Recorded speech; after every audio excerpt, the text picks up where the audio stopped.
Hello friends, मेरा नाम विशाल कुमार है और आपको स्वागत करते हैं इस YouTube channel success science series में।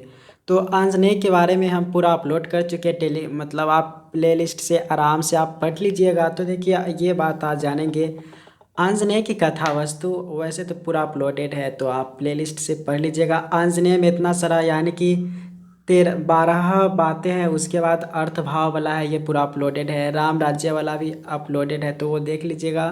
तो टोटल समझ सकते कि ये टोटल कितना वीडियो यहाँ पर आपको देखने को मिलेगा। ये तो 12 ये हो गया, और एक ये 13 वीडियो आंजनेय से रिलेटेड मिलेगा। उसके बाद राम राज्य में भी आपको लगभग 12-13 वीडियो मिल जाएगा, तो 13 दूना 26। उसके बाद कथा पंचक में यहाँ पर मिलेगा आपको 6, तो 26 6 32 और 32। उसके बाद व्याकरण खंड वाला भी मिलेगा। तो ज़्यादा नहीं, लगभग 35 वीडियो के आसपास है और सब 10-10 मिनट के हैं। तो लगभग 6-7 घंटा में आपका 100 मार्क्स प्लेलिस्ट से देखिएगा तो आपका कंप्लीट हो जाएगा। तो आराम से कोई एक दिन निकाल कर पूरा प्लेलिस्ट पढ़ लीजिएगा। तो आज हम ये वाला भी देख रहे हैं कि आंजनेय की कथा वस्तु की विशेषता को निरूपित करे। तो देखिए, पीवाईक्यू में आंजनेय का कथा वस्तु आया हुआ है कि नहीं। तो भले 2021 में आया हो चाहे नहीं हो, लेकिन यही है इसी तरीक़ा से कि आंजनेय महाकाव्य के शीर्षक की सार्थकता पर विचार कीजिए। उसके बाद और नीचे दिया होगा कि आंजनेय के नायकत्व पर विचार कीजिए। उसके बाद है कि आंजनेय महाकाव्य का प्रतिपाद्य स्पष्ट कीजिए। फिर उसके बाद है आंजनेय के संकल्प सर्ग का। तो ये जो देखे 12 क्वेश्चन आंजनेय में इस तरीके से टोटल है, तो इसमें से कोई एक ही आता है। तो 12 में से कोई ठीक कौन आएगा आपके एग्ज़ाम में, तो इसलिए 12 को भी देख लीजिए। 2 घंटा में, मतलब 2 घंटा से भी कम, 1-1.5 घंटा में आपका ये टोटल कंप्लीट ही हो जाएगा आंजनेय से रिलेटेड।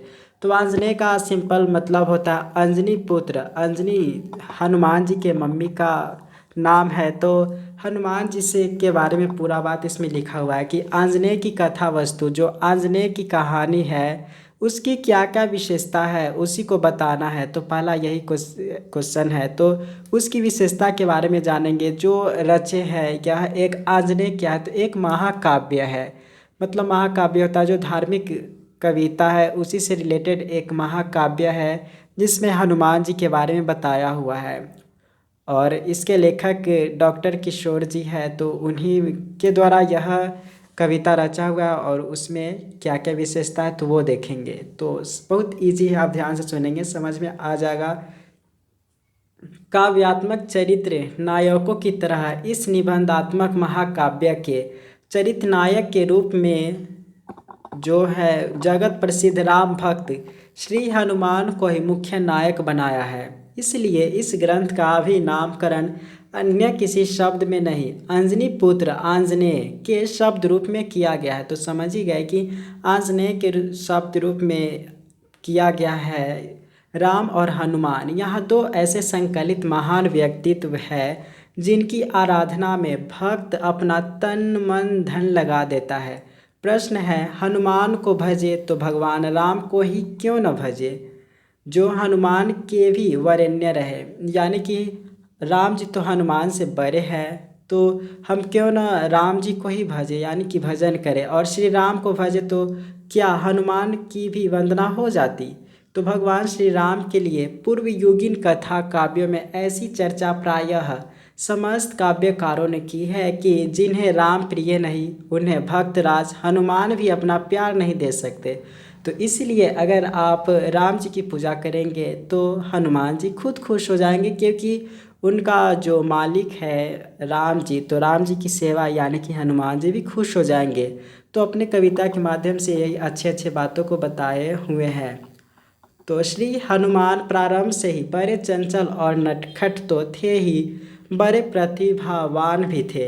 इनकी इसी प्रतिभा के प्रभाव समस्त देवताओं ने इन्हें अपना योग क्षेम दिया।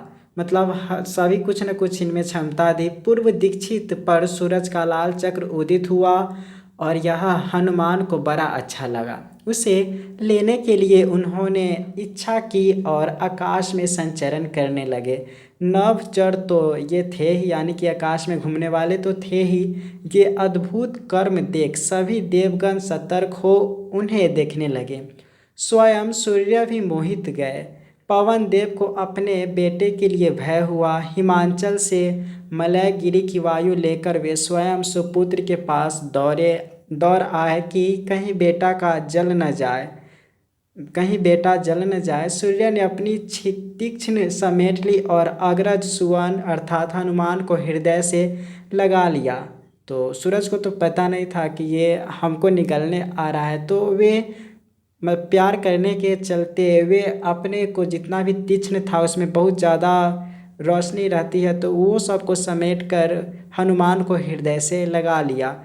आंजनेय का पंचम सर्ग उन्मीलन बाली। पंचम सर्ग मतलब होता है कि उसमें पांचवा खंड में उन्मीलन बाली और सुग्रीव जब दोनों मिलते हैं तो वही पंचम सर्ग है। तो उस दोनों के बारे में लिखे हुए हैं कि आंजनेय का पंचम सर्ग उन्मीलन बाली और सुग्रीव के गहरे प्रेम तथा विद्वेष की कहानी है, जहां हनुमान के आग्रह पर मतलब हनुमान जी आग्रह किए तो सुग्रीव के प्राण बचाने की खातिर बाली की हत्या श्री राम भगवान द्वारा की गई कि बाली की हत्या हो और कम से कम सुग्रीव की जान बचे। तो बाली की मरणोपरांत सुग्रीव उस अंचल के राजा हो गए और तारा से विवाहित भी और जो अंगद युवराज बना दिए गए। राज सुख भोगते हुए वक्त बहुत निकल गया और सुग्रीव वचन भूल गए। तब हनुमान ने याद दिलाई, सीता की खोज प्रारंभ हुई और अशोक वाटिका में हनुमान ने उन्हें पा लिया।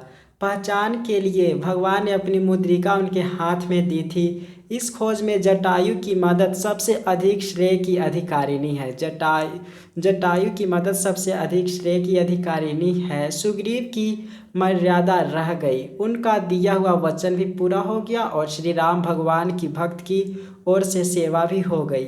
तो इस जो आंजनेय कविता है इसमें यही सब विशेषता देख रहे हैं। जो कुछ कुछ बात को लिखा हुआ है तो ये सब आंजनेय महाकाव्य जो कि निबंध जैसा लिखा हुआ था यह कविता, तो इस कविता की यही सब विशेषता है जो अभी जान रहे हैं। फिर और नीचे विशेषता में है कि श्री राम लक्ष्मण समुद्र के किनारे रुके हुए हैं। सीता की खोज में उदधि लांघने की वार्ता चल रही है, मतलब नदी को लांघने की ये सब चर्चा चल रही है। एक एक लहर राक्षस के विशाल मुख जैसे लग रही है, मतलब उसका जो लहर होता है ऐसा लगता है कि अगर इससे पार करेंगे तो लहर कहीं मुझे खा न ले, तो ऐसी गुस्सा में लग रही है लहर समुद्र के। तो सामुद्रिक अट्टहास रावण गर्जन की तरह प्रतीत हो रहा है, मतलब जो वह लहर उठते रहता है तो रावण की गर्जन की तरफ प्रतीत हो रहा। अंगद पार जाने को तैयार तो हो गए किंतु लौट सकने की संदिग्धता साथ लेकर हनुमान को उनके बल का स्मरण दिलाया गया, यानी कि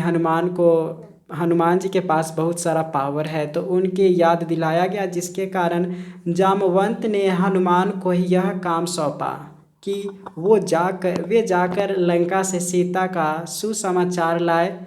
हनुमान भगवान का ध्यान धरकर चल पड़े, तो आराम से हनुमान जी गए और वहाँ पर क्या कि ये सब तो बात हम लोग को पता ही है। शरणागत सर्ग में हनुमान की शरण आए, तो ये सब देख रहे ये आंजनेय कविता का विशिष्ट मतलब विशेषताएं हैं, तो थोड़ा ध्यान रखना चाहिए क्या क्या विशेषता है। उसके बाद शरणागत यानी कि हनुमान जी अच्छे तरीके से भक्त भी थे, तो अब उसकी विशेषता के बारे में बताया जा रहा है कि शरणागत सर्ग में हनुमान की शरण आए मतलब शरणागत सर्ग में हनुमान की शरण आए लोगों की सुगति गाथा का गायन किया गया है।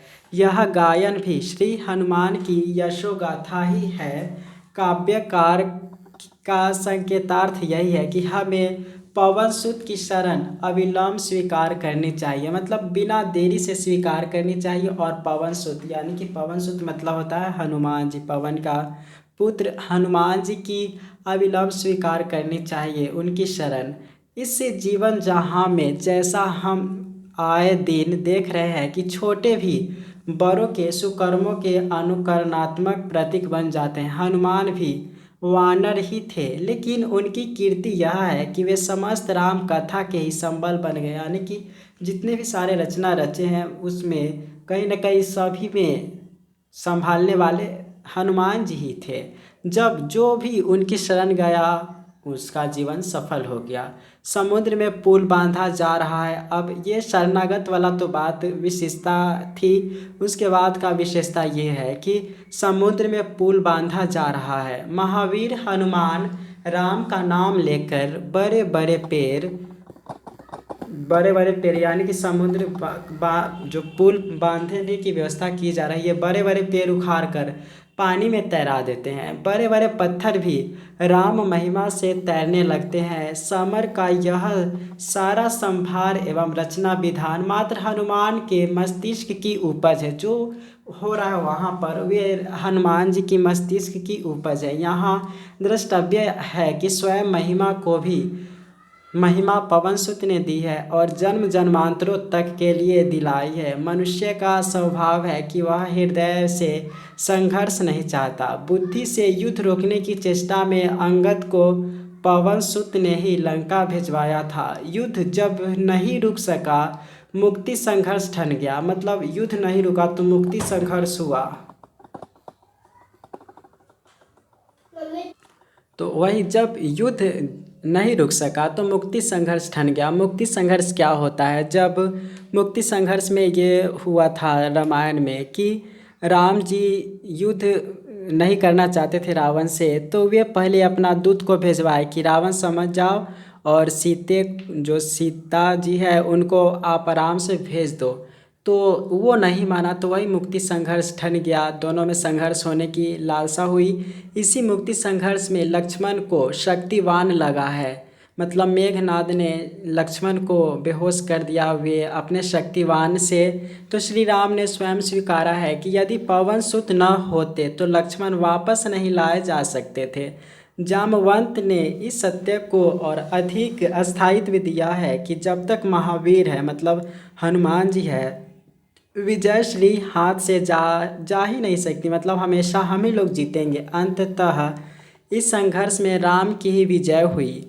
मुक्ति संघर्ष के बाद सभी आनंद मग्न हैं। सभी जब मुक्ति संघर्ष हुआ, राम जी की विजय हुई, तो सभी लोग आनंद मग्न हैं। युद्ध की समाप्ति के बाद भगवान श्री राम सिंहासन आसीन होकर राजकाज चलाने लगे। जब राम जी युद्ध में जीत गए तब उसके बाद सिंहासन पर आसीन होकर राम जी राजकाज चलाने लगे हैं। सबको यथोचित उपहार पुरस्कार खुशी से बांटे जा रहे हैं। सबको सब कुछ मुँह मांगा मिल चुका है, किंतु हनुमान को राम ने अपनी दुआओं के अलावा और कुछ नहीं दिया। मतलब राम जी हनुमान को सिर्फ दुआ ही देते थे। तो अहंकारियों का दम तोड़ना भी हनुमान का ही एकमात्र कार्य है। जो अहंकार होते हैं उसको अगर अहंकार को तोड़ना तो उसका वे जो हनुमान जी ही थे ये काम करने में। शनि का अहंकार भी भक्तों की सुरक्षा के लिए उन्होंने ही तोड़ा था। जो शनि अहंकार करते थे तो हनुमान जी ने ही उनको अहंकार को तोड़ा और इस तरह इन्होंने अपने को कुछ ऐसा बना लिया था कि हनुमान को भेजो या राम को, भजन दोनों का ही जाता है। मानो दोनों एकात्म हो गए हैं। इस चरित्र का गान करने के लिए कलाकार ने यह सर्ग सर्जित किया है। सर्ग मतलब होता अलग अलग खंड। तो वही हुआ, रामदास हनुमान श्री राम से ऐसे एकात्म हो गए थे कि जहाँ भी राम रमे अंजनी सूत वहाँ साथ साथ मौजूद मिलेंगे। जैसे राम अवतारी है, हनुमान भी वैसे ही अवतार स्वरूप है। त्रेता के बाद द्वापर में भी भीम बंधु से उनकी भेंट अहंकार भेदन के अर्थ में हुई थी, जबकि वे हनुमान की पूंछ तक हिला नहीं सके थे। फिर भी तो भीम ने अपना सारा समर्पण ही उनके चरणों में धर दिया था। यही कारण था कि कृष्ण अवतार में भी पांडव रक्षा दल में वे उनकी ध्वजा में सदा फहराते रहे। मतलब उनमें भी कहीं ना कहीं हनुमान जी का चित्र था। तो कवि नामक सर्ग में काव्यकार किशोर ने महावीर के अनन्य भक्त तुलसीदास की गुण गाथा गाई है। जो नामक सर्ग है, नामक सर्ग में काव्यकार किशोर ने जो आंजनेय रचना रचे हैं तो उसमें तुलसीदास के बारे में भी लिखे हैं कि महावीर के अमर यश ने मानो राम कथा की उम्र लंबी कर दी थी। तुलसी के हनुमान स्मरण ने कलयुग में भी उन्हें अवतारी रूप से जीवित रख लेने का अतुल प्रयास किया है। तुलसीदास ने कहीं न कहीं ये राम जी को और हनुमान जी के जो भी संबंध है उनको भी हमेशा के लिए स्मरण करने के लिए बहुत बड़ा योगदान दिए। दोनों तथ्य ऐसे अन्योन्याश्रित से है कि एक ही साधे सब सध है। किसी एक का नाम लेंगे तो खुद सबका उसमें नाम आ जाएगा। तो इस तरीके से तुलसीदास जी ने रचना रच चुके हैं। वाली उक्ति चरितार्थ प्रतीत होती है, अगर किसी एक को साधेंगे तो सब सधेंगे। जब कथाकार ने तुलसी और श्री हनुमान के सम्मुख आत्ममंथन किया है, जहाँ वह स्थितिगत सटीकता को सादृश्य उदाहरणों द्वारा प्रस्तुत करना चाहे, मतलब सही तरीके से वे दोनों को प्रस्तुत करना चाहते हैं। काव्यकार आश्वस्त है कि जीवन के हर मोड़ पर उसकी मनोभिलाषा पूर्ण हुई। आज देश और पूरे विश्व के कल्याण के लिए वह चाहता है कि भगवान रामदास के प्रति सबका विश्वास उसके जैसा ही लोगों में जगे, जैसा हनुमान जी में था राम जी के प्रति, वैसे ही हम लोग को भी रखना है विश्वास और सद्भावना। आंजनेय नामक यह निबंधात्मक महाकाव्य पूर्ण करने के लिए कवि सामाजिक पीड़ा को शब्दों में अभिव्यक्ति प्रदान करने की चाहना और चाहने से उनकी भावनाओं को इस सर्ग में दोहराता है, और इसलिए एकमात्र पवन सुत की डोर से उस डोर में सबको बांध देना चाहता है कि पवन सुत जैसे करते वैसे ही हम लोग भी करें। बदलते युग और बदलते ज़माने को देखकर काव्यकार यह स्पष्ट घोषणा कर रहा है कि आ रहे हैं दिन जबकि शांति पाठों से छिटक चमकेगी हिंसा की अद्भुत चिंगारियाँ, आदमी ही आदमी को मार देगा इस तरह शर्मा जाएंगी बड़ी बड़ी महामारियाँ। तो यहाँ पर इस बात को लेकर वे ख़त्म तो करते हैं। तो इतने सारे विशेषताओं दिया गया हुआ है। तो एक एक जो भी सर्ग है, सर्ग मतलब होता है कि जैसे लंका कांड हो गया, अरण्य कांड, रामायण में बहुत सारा अलग अलग तरह के होते, तो वही सब को आप लिख देंगे तो वही विशेषता हो जाएगा। तो देख लिए लास्ट में भी बात उन्होंने इस अच्छे बात से ख़त्म किए है कि आ रहे हैं दिन जबकि शांति पाठों से छिटक, मतलब ये चमकेगी हिंसा की अद्भुत चिंगारियाँ, आदमी ही आदमी को मार देगा इस तरह शर्मा जाएंगी बड़ी बड़ी महामारियाँ। तो यहाँ पर इस तरीके से ये ख़त्म हुआ। तो ऐसे ही आप पढ़ने के लिए ज़रूर सब्सक्राइब कर लीजिएगा। So thank you so much for watching, और प्लेलिस्ट से आप पूरा देख लीजिएगा, पूरा अपलोडेड है।